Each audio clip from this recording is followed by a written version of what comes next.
হুমায়পুর union পরিষদ যে সামনে নির্বাচন অনুষ্ঠিত হতে যাচ্ছে, সেখানে চেয়ারম্যান পদে প্রতিদ্বন্দ্বিতা করতে যাচ্ছে। এই হুমায়পুরের উন্নয়ন নিয়ে আপনার এক্সক্লুসিভ কি ভাবনা রয়েছে? আমি ঢাকাতেই বড় হয়েছি, ঢাকাতেই পড়াশোনা, ঢাকাতেই চাকরি, ব্যবসা বাণিজ্য। তারপরও এটা আমার মায়ের দেশ, এটা আমার বাবার দেশ। এই হিসাবে এই গ্রামটাকে আমি খুব ভালোবাসি। আজ থেকে প্রায় 20 বছর আগেই আমি এই গ্রামটাকে নিয়ে পরিকল্পনা করেছি, এবং আমি এই গ্রামের প্রত্যেকটা মানুষ যেন উদ্যোক্তা হয়ে যায় সেই হিসাবে আমি 15 বছর আগের থেকে গরুর ফার্ম, মহিষের ফার্ম, গাভীর ফার্ম বিভিন্নভাবে মানুষকে আমি উদ্বুদ্ধ করছি। এবং এই গ্রামে এসে আমি সবচেয়ে বড় যে জিনিসটা দেখছি যে এই গ্রামের মানুষজন, মা বোনরা বিভিন্ন খাতে খুব কষ্টদায়ক অবস্থায় আছে। যেমন আমাদের অনেক ছেলেফেলে বিদেশ থাকে, এদের টাকাগুলি আমরা বাজেট করতে গিয়ে আনতে পারি না। অনেক ঘটনা ঘটছে যে টাকা আনতে গিয়ে দুর্ঘটনার শিকার হয়েছে। আমি আলহামদুলিল্লাহ প্রথম ব্যক্তি এই হুমায়পুর, যে ব্যাংকিং জগৎটা হুমায়পুরে ঢুকাইছি। এজেন্ট শাখার মালিক আমি, এজেন্ট শাখা হুমায়পুরে নিয়ে আসছি। প্রবাসীরা হুমায়পুরের 99% প্রবাসী আমার ব্যাংকের মাধ্যমে রেমিটেন্স পাঠায়, টাকা পাঠায়, এবং মা বোনরা অনেক খুশি। আরো কিছু কাজ আমি উদ্যোগ নিয়েছি, যেমন আপনাদেরকে বলেছি যে এই গ্রামে যখন ছোট ছোট ফার্ম হইতেছে, এটার উদ্যোগটা প্রথম আমি হ্যাঁ, গরুর যে ফার্ম, এই গ্রামে প্রথম ফার্ম আমার। এবং বড় আকারে ফার্ম করা যায়, মহিষ পালা যায়, গরু পালা যায়। আমাকে দেখে এই গ্রামে অনেক ফার্ম, অনেক উদ্যোক্তা আলহামদুলিল্লাহ উদ্যোগী হয়েছেন, এবং এখনো তারা করতেছে।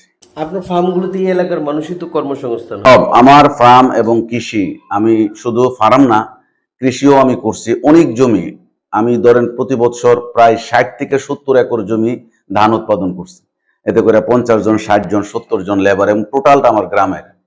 এখনো আলহামদুলিল্লাহ আমি একটা সাইট করতেছি, একটা আদর্শ গ্রামের পরিকল্পনা নিয়ে। আমাদের গ্রামের পাশেই আপনারা আমার প্রজেক্ট দেখবেন ইনশাল্লাহ। এই প্রজেক্টটাতে প্রায় 60টা পরিবার জড়িত হইতেছে আলহামদুলিল্লাহ। খামারের সাথে বাড়ি, আমার স্লোগান হইল এটা। সরকার বলছিল একটি ঘর একটি খামার, আর আমি এর উল্টা করতে চাই, খামারের সাথে ঘর। মানে খামার আবার ঘর একই সাথে। খামার হবে, এই খামারের সাথে তার ঘর থাকবে। এবং বিভিন্ন উন্নয়নমূলক কাজ এই প্রজেক্টটা থেকে ইনশাল্লাহ হবে।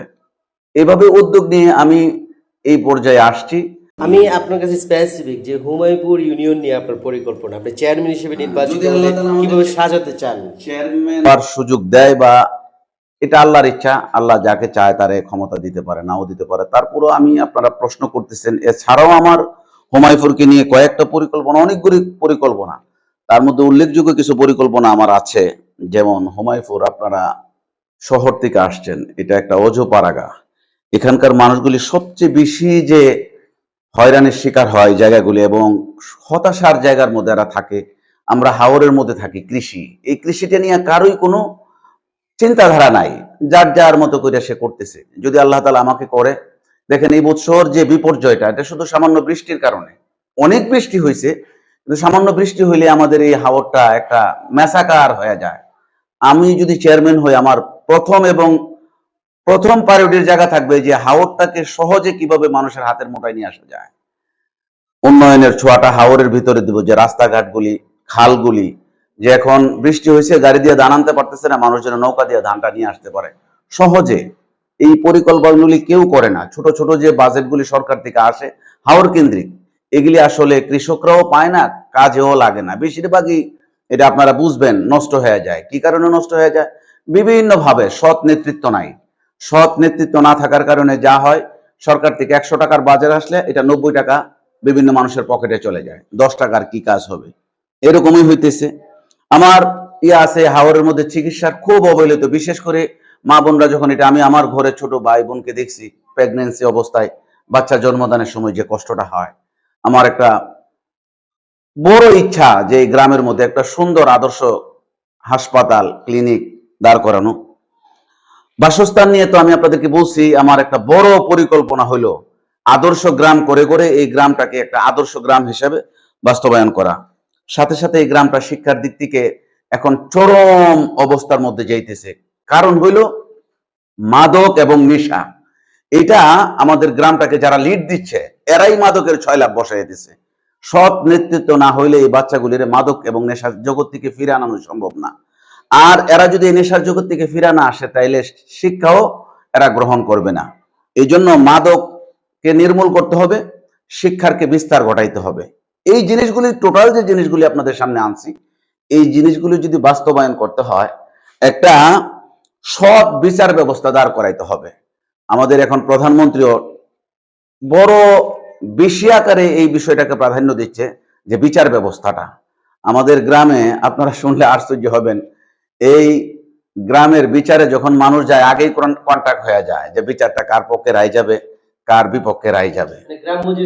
গ্রাম্য যে সালিশগুলি হয়, আমার একটা বড় চিন্তাধারার জায়গা আছে, যদি আল্লাহ তাআলা আমাকে ভালো জায়গায় নেয়, আমি এই গ্রামের প্রত্যেকটা মানুষ যেন সুস্থ সুন্দরভাবে বাঁচতে পারে এবং বিচার ব্যবস্থাটা যেন স্বাধীন এবং সুন্দর হয়, ইনসাফ ভিত্তিক হয়, এটা আমি ইনশাআল্লাহ করব যদি আল্লাহ তাআলা।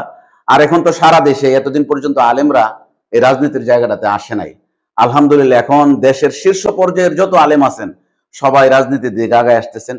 আমারও যারা উস্তাদ বৃন্দ আছেন এবং আমি এই লাইনে আসার পিছনে যাদের অবদান বেশি, এরাও এখন আল্লামা মামুনুল হক সাহেব থেকে নিয়ে এসে, বাবুগঞ্জ নিয়ে এসে সারা দেশের সমস্ত ওলামায়ে কেরামি এখন, যাতে করে সমাজে ইনসাফ কায়েম হয়, এই জন্য একটা সৎ নেতৃত্বের জন্য সকলে আন্দোলন করতেছে।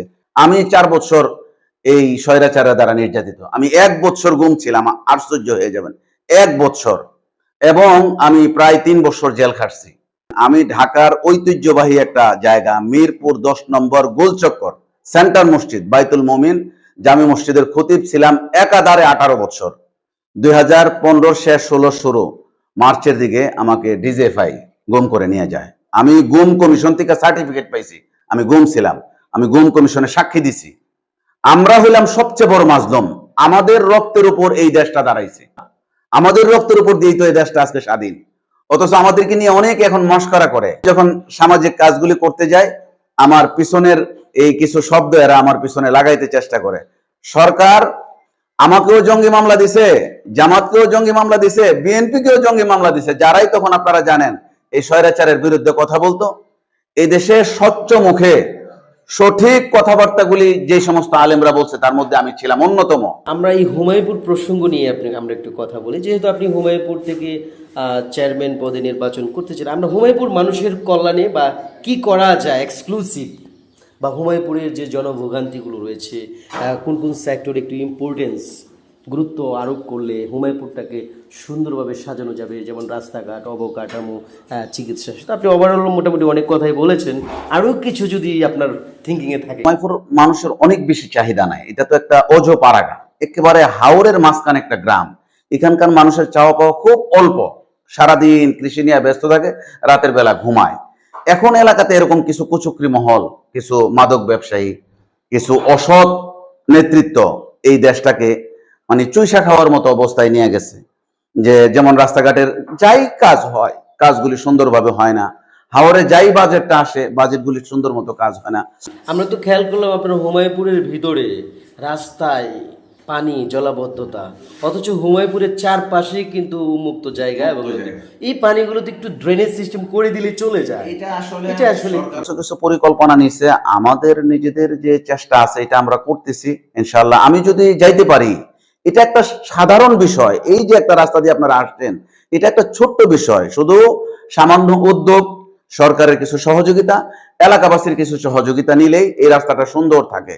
কিন্তু এটা হলো যারা উদ্যোগটা নিবে তারাই এই জায়গাগুলিতে কাজ করতে আগ্রহী না। আমার কাছে মাঝে মাঝে মনে হয় কেমন যেন এই এলাকার মানুষগুলির বেকায়দায় ফালায় রাখতে পারলে এই অসৎ নেতৃত্বটা এরা আরো চুইসা খাইতে পারবে, যার কারণে এই এলাকার উন্নয়নের মধ্যে এদের এতটা বেশি আগ্রহী নাই। ব্যক্তি পর্যায়ে আমি যে কাজগুলি করছি আলহামদুলিল্লাহ, আমি যদি সরকারের সাপোর্ট পাই এবং আল্লাহ যদি আমাকে চেয়ারম্যান হিসেবে নির্বাচিত করে, এই যে সমস্ত সমস্যার কথা আপনারা বলছেন, রাস্তাঘাট সহ, আমি মূল যে আমার থিম 4টা বিষয় নিয়ে 5টা বিষয় নিয়ে আমি কথা বলছি, বিচার ব্যবস্থা, শিক্ষা ব্যবস্থা, কৃষি, চিকিৎসা এবং বাসস্থান, এটা হলো হুমায়ুপুরের মূল সমস্যা।